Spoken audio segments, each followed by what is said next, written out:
کا زور تھا، ایمان و اخلاق اور اپنے صالح کی کوئی وقت نہ تھی۔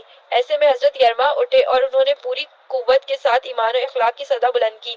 انہوں نے اہل مذہب کو، اہل سیاست کو ان کے رویوں پر تنقید کا نشانہ بنایا، ان کے اخلاقی کمزوریوں، شرک اور دیگر جرائم پر انہیں متنبہ کیا۔ اس کے ساتھ ساتھ آپ نے اپنی قوم کو سختی سے اس بات پر متنبہ کیا کہ وہ بخت نصر کے خلاف بغاوت کا خیال دل سے نکال دیں۔ انہیں سمجھایا کہ جذبات پہ آ کر انہوں نے اگر یہ حماقت کی تو بخت نصر قہر الہی بن کر ان پر نازل ہو جائے گا، مگر ان کی قوم باز نہ آئی۔ اس نے انہیں کنویں میں الٹا لٹکا دیا اور پھر جیل میں ڈال دیا۔ اس کے ساتھ انہوں نے بخت نصر کے خلاف بغاوت کی، جس کے نتیجے میں بخت نصر نے حملہ کیا، 6 لاکھ یہودیوں کو اس نے قتل کیا اور 6 لاکھ کو غلام بنا کر اپنے ساتھ لے گیا۔ یروشلم کی اینٹ سے اینٹ بجا دی، پورا شہر خاک و خون میں بدل گیا۔ قرآن مجید نے اس واقعے کو بیان کیا اور یہ بتایا کہ حملہ آور لوگ دراصل قہر الہی تھے، کیونکہ بنی اسرائیل نے زمین پر فساد مچا رکھا تھا۔ میں اس سوچ میں تھا کہ صالح نے غالباً میرے خیال پڑھ کر کہا، ٹھیک یہی کام تمہارے زمانے میں تمہاری قوم کر رہی تھی۔ وہ علم، تعلیم، ایمان، اخلاق میں بدترین پستی کا شکار تھے، مگر ان کے نام نہاد رہنما اسے یہی سمجھاتے کہ ساری خرابی وقت کی سپر پاورز اور ان کی سازشوں کی وجہ سے ہے۔ ایمان و اخلاق کی اصلاح کے بجائے سیاسی غلبہ اور اقتدار ہی ان کی منزل بن گیا۔ ملاوٹ، کرپشن، ناجائز منافع خوری، منافقت اور شرک قوم کے اصل مسائل تھے۔ ختم نبوت کے بعد ان کی ذمہ داری تھی کہ وہ دنیا بھر میں اسلام کا پیغام پہنچاتے، مگر ان لوگوں نے قوم کی اصلاح اور غیر مسلموں کو اسلام کا پیغام پہنچانے کے بجائے غیر مسلموں کے سے نفرت کو اپنا وتیرہ بنا لیا، ان کے خلاف جنگ و جدل کا محاذ کھول دیا، ٹھیک اسی طرح جیسے بنی اسرائیل نے اپنی اصلاح کرنے کے بجائے بخت نصر کے خلاف محاذ کھولا تھا۔ چنانچہ بنی اسرائیل کی طرح انہوں نے بھی اس عمل کا برا نتیجہ بھگت لیا۔ اسی اثنا میں اعلان ہوا، یرما کو پیش کیا جائے۔ تھوڑی دیر میں یرما نبی کچھ فرشتوں کی معیت میں تشریف لائے۔ وہ عرش کے سامنے کھڑے ہو گئے، مگر انہوں نے کچھ نہیں کہا۔ صالح نے کہا، اللہ تعالیٰ اپنے نبی کا مقدمہ خود پیش کریں گے۔ صالح کے یہ الفاظ کہے ہی تھے کہ آسمان پر ایک فلم سی چلنے لگی، اور تمام نگاہیں اس منظر کو دیکھنے کے لیے اوپر کی طرف اٹھ گئیں۔ یہ ایک عظیم تباہی کا منظر تھا، ہر طرف آگ بھڑک رہی تھی، شعلوں کا رقص جاری تھا، جلتے ہوئے مکانات اور املاک سے اٹھنے والے سیاسی بادل آسمان کی بلندیوں کو چھو رہے تھے، فضا میں آہیں، چیخیں، سسکیاں بلند ہو رہی تھیں، زمین بے گناہوں اور گناہگاروں کے خون سے رنگین تھی، انسانوں کو بے دریغ مارا جا رہا تھا، گھروں کو لوٹا جا رہا تھا، خواتین کی ناموس گلی کوچوں میں پامال ہو رہی تھی۔ یروشلم کی گلیوں میں ہر طرف عراق کے طاقتور ترین حکمران بخت نصر کی فوجیں دندناتے ہوئے پھر رہے تھے۔ ان کے سامنے ایک ہی مقصد تھا، بنی اسرائیل کے اس مقدس ترین شہر کو اس کے باسیوں سمیت تباہ و برباد کر کے رکھ دیں۔ اس افراتفری اور ہنگامے میں کچھ سپاہی ایک کمانڈر کے ہمراہ گھوڑوں پر سوار تیزی سے ایک سمت جا رہے تھے۔ شہر کے کونے میں بنے جیل خانے کے قریب پہنچ کر وہ رکے اور اپنے گھوڑوں سے اتر کر کھڑے ہو گئے۔ ان کا کمانڈر آگے بڑھا اور جیل خانے میں موجود قیدیوں کی سمت دیکھتے ہوئے پکارا، تم میں سے یرما کون ہے؟ اس کی بات کا کسی نے جواب نہیں دیا، لیکن تمام قیدیوں کی نظریں ایک پنجرے کی طرف اٹھ گئیں، جہاں ایک قیدی کو پنجرے کے اندر انتہائی بے رحمی سے رسیوں سے جکڑ کر رکھا گیا تھا۔ کمانڈر کو اپنے سوال کا جواب مل گیا۔ اس نے سپاہیوں کی سمت دیکھا، وہ تیزی سے آگے بڑھے، پنجرے کو کھولا اور یرما کو رسیوں کی قید سے رہائی دلائی۔ وہ اتنے نڈھال تھے کہ زمین پر گر پڑے۔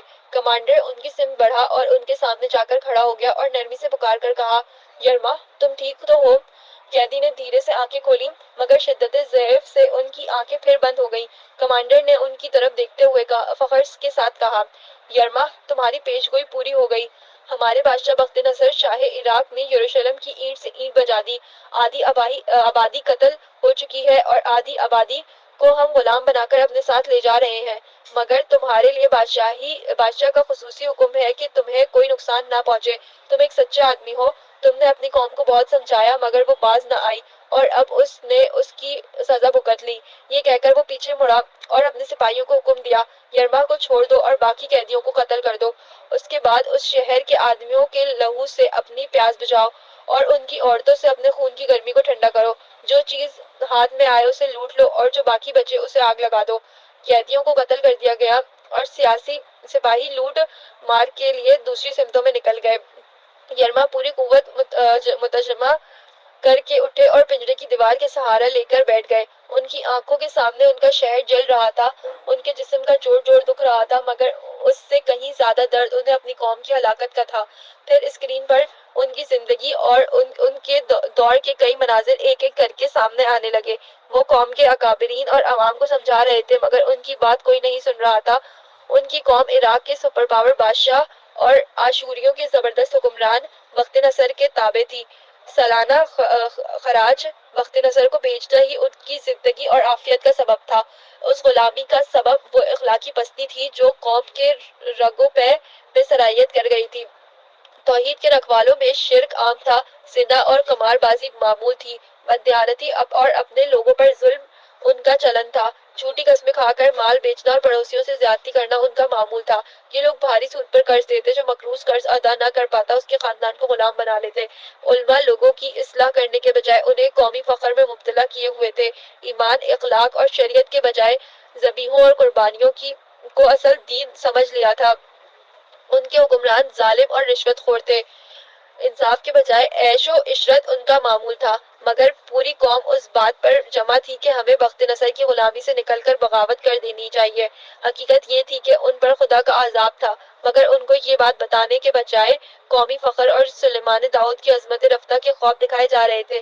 انہیں امامت عالم کی دہائی دی جا رہی تھی، حالانکہ وہ بدترین ایمانی اور اخلاقی انحطاط کا شکار تھے۔ پھر اسکرین پر وہ منظر سامنے آیا جب یرما پر وحی آئی کہ اپنی قوم کی اصلاح کرو، انہیں سیاست سے نکال کر ہدایت کی طرف لاؤ۔ ایک دفعہ سچی خدا پرستی پیدا ہو گئی تو سیاست میں بھی تم ہی غالب ہوگے۔ انہیں حکم تھا کہ وہ شادی کر کے گھر بسانے کے بجائے قوم کو آنے والی تباہی سے خبردار کریں، مگر جب یرما یہ پیغام لے کر اٹھے تو ہر طرف ان کی مخالفت شروع ہو گئی۔ خدا کے اس نبی نے اپنے زمانے کے عوام و خاص، اہل مذہب اور اہل سیاست سب کو پکارا، مگر گنتی کے چند لوگوں کے سوا کسی نے بھی ان کی بات نہ سنی۔ ان کی دعوت بالکل سادہ تھی، بخت نصر سے ٹکرانے کے بجائے اپنے ایمان و اخلاق کی اصلاح کرو۔ اسکرین پر سب سے زیادہ ڈرامائی منظر وہ تھا جب یرما بادشاہ کے دربار میں لکڑی کا جوا کا وہ حصہ جو جانوروں کو جوتنے کے لیے ان کے گلے پر ڈالا جاتا ہے، پہن کر پہنچ گئے تھے۔ یہ ان لوگوں کو سمجھانے کی آخری کوشش تھی کہ اس وقت تم پر لکڑی کا جوا ڈالا ہوا ہوگا، اسے توڑنے کی کوشش کرو گے تو لوہے کے جوئے میں جکڑ دیے جاؤ گے، مگر درباریوں اور اہل علم نے ان کو بخت نصر کا ایجنٹ قرار دے دیا۔ بادشاہ نے آگے بڑھ کر لکڑی کا جوا تلوار سے کاٹ ڈالا، اس کے ساتھ ہی فیصلہ ہو گیا کہ اب ان کے گلے میں لوہے کی بیڑیاں ڈالی جائیں گی۔ اللہ کے اس نبی کو بخت نصر کا ایجنٹ قرار دے کر بطور سزا پہلے کنویں میں الٹا لٹکا دیا گیا اور پھر ایک پنجرے میں باندھ دیا گیا۔ بخت نصر کے خلاف بغاوت کر دی گئی، جواب میں بخت نصر عذاب الہی بن کر ٹوٹ پڑا۔ پھر اسکرین پر وہی پھیلا منظر آ گیا جب عذاب کی بارش سے یروشلم نہا رہا تھا۔ یرما نے آنکھیں کھول کر ارد گرد پڑی بے گور و کفن لاشوں کو اور چاروں طرف رقصہ تباہی کے مناظر پر ایک نظر ڈالی اور بلند آواز سے کہا، میں نے تم لوگوں کو کتنا سمجھایا، مگر تم نے سیاسی شعبہ بازوں اور متعصب جاہل و مذہبی لیڈروں کی پیروی کو پسند کیا۔ تم حق و باطل کے معاملے میں غیر جانبدار رہے، تم معاشرے کے خیر و شر اور خدائی احکام سے بے نیاز ہو کر زندگی گزارتے رہے۔ آخر کار اس کی سزا سامنے آ گئی۔ پھر یرما نے آسمان کی طرف نظر اٹھائی اور دھیرے سے بولے، عدل کامل کا دن آئے گا، ضرور آئے گا، مگر کچھ انتظار کے بعد۔ اس کے ساتھ ہی منظر ختم ہو گیا اور ایک زوردار ڈانٹ فضا میں بلند ہوئی۔ اللہ تعالیٰ کا غصہ اپنے عروج پر تھا۔ ان کے نبی کے ساتھ جو کچھ بھی بنی اسرائیل نے کیا تھا، اس کو جو سزا بخت نصر کی صورت میں انہوں نے بھگتی تھی، وہ بہت معمولی تھی۔ اصل سزا کا وقت اب آیا تھا۔ حکم ہوا کہ ہر اس شخص کو پیش کیا جائے جو کسی درجے میں بھی یرما کے ساتھ کی گئی اس زیادتی میں شریک تھا۔ بادشاہ، امرا اور مذہبی لیڈروں کا وہ گروپ پیش ہوا جو اس سانحے کا ذمہ دار تھا۔ ان میں سزا دینے والے بھی تھے اور وہ بھی جو یرما کو بخت نصر کا ایجنٹ قرار دے کر ان کے خلاف فضا ہموار کر رہے تھے۔ ان سب کے لیے جہنم کا فیصلہ سنا دیا گیا۔ پھر اس کے بعد ایک ایک کر کے اس زمانے کے عوام کا احتساب شروع ہوا۔ نبی کے مجرموں کا احتساب جس طرح ہونا چاہیے تھا ویسے ہی ہوا اور ہر مجرم کے لیے بدترین سزا کا فیصلہ ہو گیا۔ میں اس دفعہ حشر میں دیر تک کھڑا رہا اور لوگوں کا حساب کتاب دیکھتا رہا۔ سچی بات یہ ہے کہ اس سے قبل میں نے چند ہی لوگوں کا حساب کتاب دیکھا تھا مگر اب اندازہ ہو رہا تھا کہ اللہ تعالیٰ انتہائی مکمل اور جامع حساب کتاب کر رہے ہیں. ہر شخص کے حالات، اس کے ماحول اور اس کی تربیت اور پرورش کے نتیجے میں بننے والی نفسیات کی روشنی میں اس کے اعمال کا جائزہ لیا جا رہا ہے. لوگوں نے رائی کے دانے کے برابر بھی عمل کیا تو وہ ان کی کتاب اعمال میں موجود ہے. ان کی نیت، محرکات اور اعمال، ہر چیز کو پرکھا جا رہا ہے. فرشتوں کا ریکارڈ، دیگر انسان، در و دیوار اور سب سے بڑھ کر انسان کے اپنے اعضا گواہی میں پیش ہو رہے ہیں. ان سب کی روشنی میں کسی شخص کے ابدی مستقبل کا فیصلہ سنایا جاتا. یوں انسان پر رائی کے دانے کے برابر بھی ظلم نہیں ہو رہا تھا. جس کو معاف کرنے کی ذرا بھی گنجائش ہوتی اسے معاف کر دیا جاتا. اللہ تعالیٰ کی عدل کامل اور رحمت کامل کا ایسا ظہور تھا کہ الفاظ سے بیان کرنے سے قاصر ہے. میں اسی حال میں تھا کہ صالح نے میرے کان میں سرگوشی کی. نائمہ بڑی شدت سے تمہیں ڈھونڈ رہی ہے. خیریت؟ میں نے دریافت کیا. بڑا دلچسپ معاملہ ہے. بہتر ہے تم چلے چلو. یہ کہہ کر صالح نے میرا ہاتھ پکڑا اور تھوڑی ہی دیر میں نائمہ کے پاس کھڑا تھا. مگر مجھے یہ دیکھ کر حیرت ہوئی کہ نائمہ کے ساتھ ایک بہت خوبصورت پری پیکر لڑکی کھڑی ہوئی تھی. میں نے اپنی یادداشت پر بہت زور ڈالا مگر میں اسے پہچان نہ سکا. نائمہ نے خود ہی اس کا تعارف کرایا. یہ امورہ ہے. ان کا تعلق حضرت نوح کی امت سے ہے. یہ مجھے یہیں پر ملی ہے. یہ آخری نبی یا ان کے کسی نمایاں امتی سے ملنے کی خواہشمند تھی. نبی صلی اللہ علیہ وآلہ وسلم تک تو میں انہیں نہیں لے جا سکتی، البتہ میں نے سوچا کہ آپ سے انہیں ملوا دوں. آخر آپ بھی بڑے نمایاں لوگوں میں سے ہیں. یہ کہہ کر وہ امورہ سے میرا تعارف کرانے لگی. اس تعارف میں زمین و آسمان کے جو قلابے وہ ملا سکتی تھی اس نے ملائے. میں نے بیچ میں مداخلت کر کے نائمہ کو روکا اور کہا، نائمہ میری بیوی ہے، اس وجہ سے میرے بارے میں کچھ مبالغہ آمیز گفتگو کر رہی ہیں. البتہ ان کی یہ بات ٹھیک ہے کہ میں آپ کو اس امت کے نمایاں لوگوں بلکہ اپنے نبی سے بھی ملوا دوں گا. نائمہ کو میری بات کچھ زیادہ پسند نہیں آئی. وہ جھنجھلا کر بولی، اگر میں مبالغہ کر رہی ہوں تو بتائیں یہ صالح آپ کے ساتھ کیوں رہتے ہیں اور یہ آپ کو کہاں کہاں لے کر جاتے ہیں؟ میں نے جھگڑا ختم کرنے کے لیے کہا، اچھا چلو میں نے ہار مان لی، لیکن پہلے امورہ سے تفصیلی تعارف تو ہو لینے دو. امورہ ہنستے ہوئے بولی، انسان ہزاروں برس میں بھی نہیں بدلے بلکہ دوبارہ زندہ ہو کر بھی ویسے ہی ہے. آپ دونوں ویسے ہی جھگڑا کر رہے ہیں جیسے میرے اماں ابا کرتے تھے.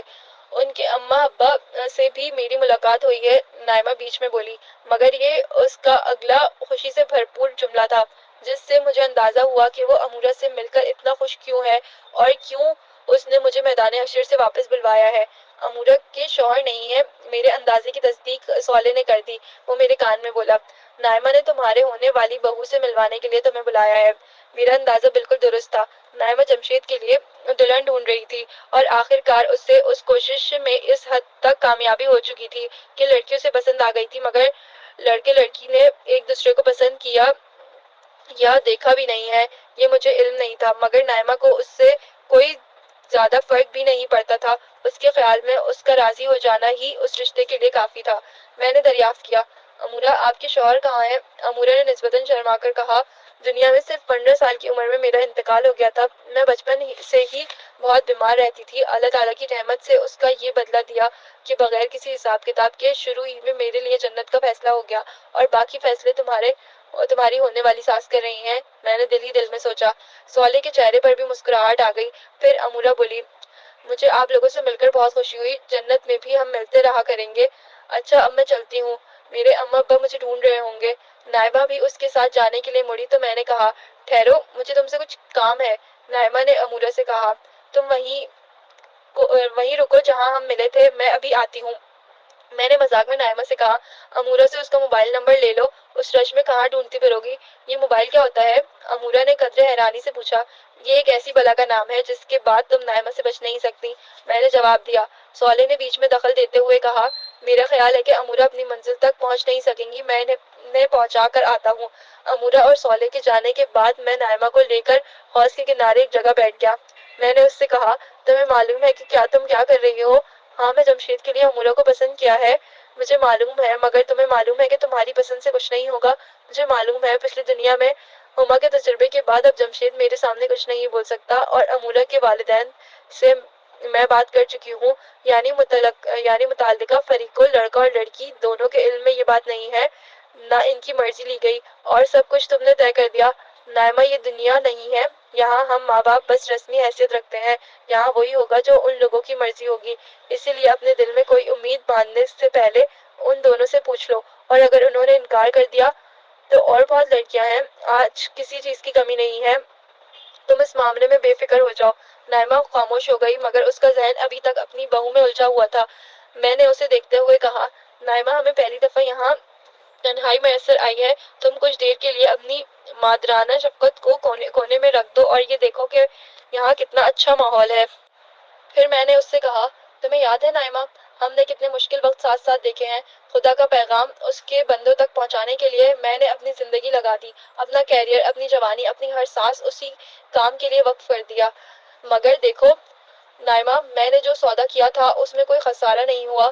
میں تم سے دنیا میں کہا کرتا تھا نا کہ جو خدا کے ساتھ سودا کرتا ہے وہ کبھی گھاٹا نہیں اٹھاتا، دیکھو ہم ہر خسارے سے بچ گئے، کتنی شاندار کامیابی ہمیں نصیب ہوئی ہے، ہم جیت گئے نائمہ، ہم جیت گئے، اب زندگی ہے، موت ختم، اب جوانی ہے، بڑھاپا ختم، اب صحت ہے، بیماری ختم، اب امیری ہے، غربت ختم، اب ہمیشہ رہنے والی خوشیاں ہیں اور سارے دکھ ختم، مجھے تو اب کوئی دکھ یاد بھی نہیں آ رہا۔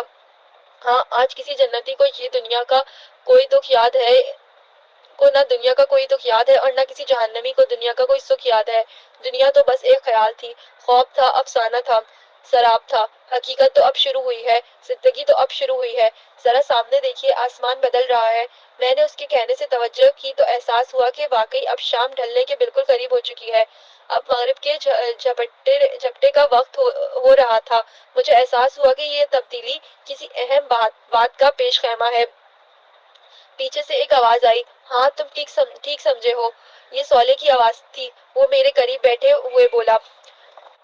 اس تبدیلی کا مطلب یہ ہے کہ حساب کتاب ختم ہو رہا ہے، تمام لوگوں کا حساب کتاب ہو چکا ہے۔ پہلے یہ بتاؤ تم امورا کو چھوڑ کر کہاں آئے ہو؟